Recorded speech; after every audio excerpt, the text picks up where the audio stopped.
Hi everyone and welcome. I'm Mindy Eggen, and in tonight's video, I am going to be featuring the Christmas in July card kit from Gina K Designs. So I'll be showing you how I created this card using the Let Your Light Shine stamp set from the kit, plus the bonus item, which is the sparkle gel. So we're going to be doing some stenciling, ink blending, and adding gel, and plus a little foiling. And be sure to keep an eye on my YouTube channel where I will have another video featuring another stamp set in this kit.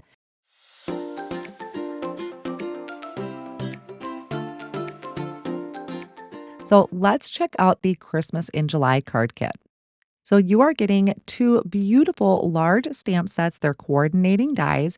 You're also getting a stencil with actually two stencils and a coordinating die for that. And then the bonus item or the free gift is this brand new sparkle gel. And I will show you that up close in just a moment.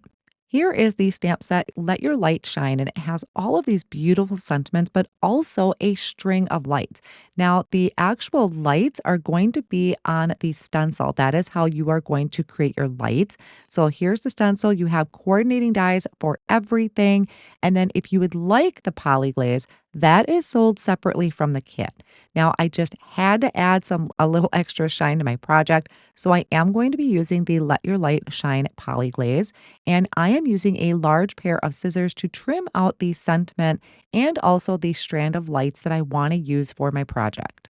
And just so you're aware, the Mistletoe stencil in the kit and the other large stamp set also has Polyglaze sold separately. Now I'm going to trim out some foil, and I had just recently shared how I store my foil, and I also did some foil swatching. So I know that I want to use the 14 karat fancy foil from Gina K Designs. I keep them in these binders, in these page protectors. So I just pull out that particular protector, and then I can pull out a sheet of that 14 karat fancy foil.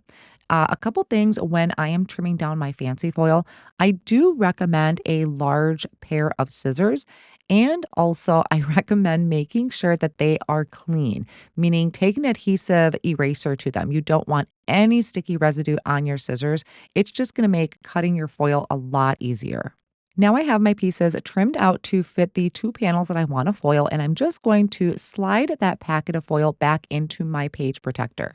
Now I do have my fuse foiling system warming up there off screen, so I am going to flip my foil over so it's kind of the dull side, it's not the pretty side, and I'm going to buff that with a Swiffer. I'm also going to go over the top of the Polyglaze, and that's just going to help remove any dust or lint that might be in between my foiling and the Polyglaze. That sometimes can cause splotchy results. So I'm going to go ahead, put my foil on top of my Polyglaze design, and it's always pretty side facing up. My green light is on my fuse foiling system, which means it's ready to go. And I have mine set to number 3. Then I'm going to place one of my panels into the carrier sheet, and I'm going to feed this into the fuse foiling system with the folded edge first. Just gently glide it in until the rollers catch it, and then let the system just feed it through. Don't pull it real hard out of the back, just kind of let it gently come out, and then you can remove that. I like to pull this out and let it sit for a second or two and just give it a minute to cool off. And while it's doing that, I can come in and foil my second piece. So there is a sentiment with my strand of lights, but I really liked this other one here that I picked out, and I figured it can't hurt to have a couple sentiments already foiled and ready to go. And then once that feeds through, I can carefully remove it, and I will give you the peel and reveal for my strand of lights. Now, also keep in mind that this string of lights is also in the stamp set. It's just that the actual light bulbs are the stencil. So it would be perfectly fine to stamp it and do the same kind of steps that I'm going through other than the foiling. And then here is that additional sentiment, Merry and Bright. That is the one that I want to use for my card project today. One thing I absolutely love about this is that there is a coordinating die for everything in this stamp set. So I am lining up that coordinating die for the lights and the sentiments. I'm holding it down with Post-it tape. Now, when you have foiling, you want to try and avoid getting any of your Post-it tape or whatever tape you're using to hold your dies down. Don't let it touch the foil. You don't want to risk die cutting that and having the pressure apply to your tape and then peeling or ruining your foil. I am running these through my Intri-Cut die cut machine, which I am using my magnetic plate for. And then once I have everything die cut out, I'll give you a quick look at what this is looking like. And it die cuts out just amazing with all of those kind of centerpieces removed. I love when dies do that. Then I can move on to actually ink blending on my lights. And for this, I am going to use a sticky mat. Now, any type of sticky mat that you have may work for this.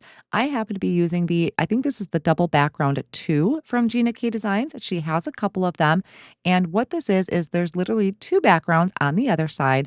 And then the flip side of that provides or acts as a sticky mat. So I am placing my string of lights there to hold that in place.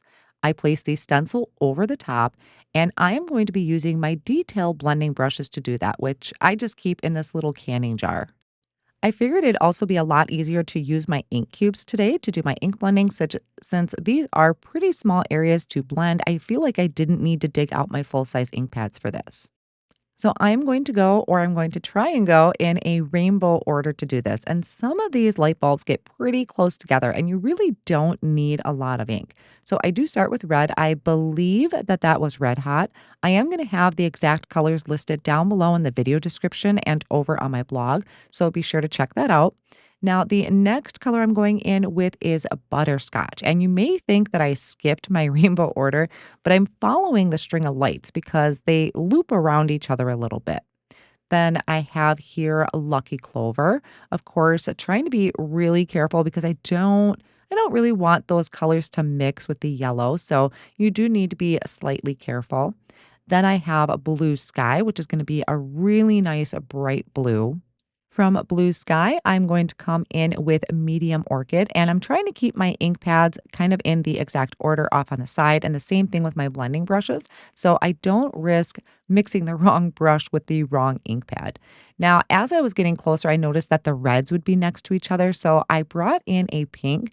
I believe this one is a medium carnation. So I was trying really hard not to have the same color right next to each other, but as we start looping around, that was just impossible to avoid, but you may see me go out of rainbow order just a little bit once in a while. So I did kind of super speed this up as I went through the rest of the lights. And one thing I wanted to point out that was really nice with these mini ink cubes is I had enough room left on my grip mat or my sticky mat that I could just place my ink pad there so it wasn't moving around. So it was like a dual purpose. Now I'm taking a towel and I'm wiping away the excess ink because I want to put the sparkle gel on top. Actually, here, if you're remaking this card, stop, pick up the stencil, and clean it off of your die. Because I think what happened when I was wiping the ink was that I was pushing the ink under the stencil and it looks like it's smeared a little bit. So clean it first, then come back and place it over the top. Now I'm bringing in this brand new sparkle gel in, I think it was called Starlight, it said on the top. It is gorgeous. It is a very gel consistency, just like it says.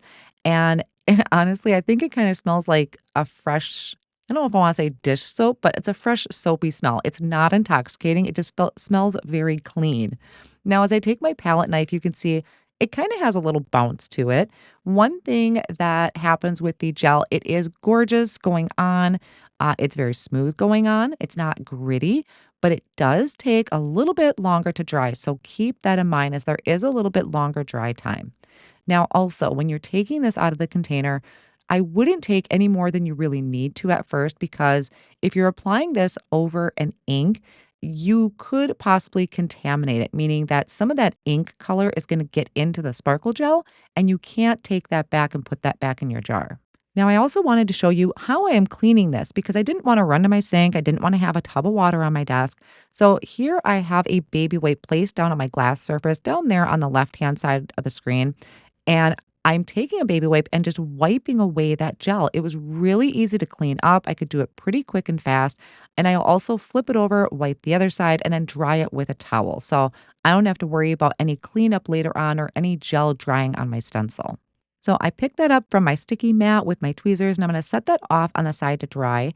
And while that's drying, I went ahead off screen and die cut out two more of those strands of lights and I'm layering them together so that these are ready to go when my gel is dry. And that just kind of gives this a little bit of dimension. I'm also doing it with my sentiment. I just die cut it twice out of heavyweight white cardstock, and I'm layering those together with my liquid glue. Another tip I want to share with you that I'm finding out as I create: make sure your fingers do not have any glue residue on them as you attach your foiled piece, because that glue will transfer to the foil and it just kind of smudges it a little bit. So make sure your hands are nice and clean. For the background for this, I am going to be using Dusty Rose cardstock cut to 4 1/4 by 5 1/2. I have the snowy background that I'm stamping in Dusty Rose ink as well. That cardstock is being held in place in my Misty with my Gina K Designs sticky mat. So that's just adding a little bit of something to the background. I do have to say that I really, really loved how this all looked on white cardstock. There was just something, the beauty in simplicity really kind of blew me away, but I don't use colored cardstock enough. So that is why I dug out my colored cardstock to use for the background. I thought it tied in nicely with my pink. And also, I just wanted to use something a little bit non traditional. So that is why I went with the Dusty Rose. Now, another thing too, as I'm finishing the assembly for this, is that you may notice that my colors look a little faded back. I tried to speed up the drying process using a heat tool. I'm not sure if I really recommend that, because I almost feel like the heat tool dried my colors back, or just something happened. My blue really faded back. Maybe start out with brighter colors just in case. I do have some that air dried overnight on their own, and I feel that those colors did really well. So maybe just let these dry naturally on their own versus using a heat tool.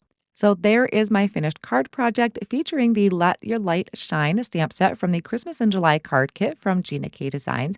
I'm going to have all of those supplies listed down below in the video description and over on my blog. And be sure to stick around to my YouTube channel, as I will have another video up very, very soon featuring another stamp set from the kit. Thank you all so much for joining me today. If you did enjoy this video, I would appreciate a thumbs up, and you can subscribe to my channel if you would like to see more content from me.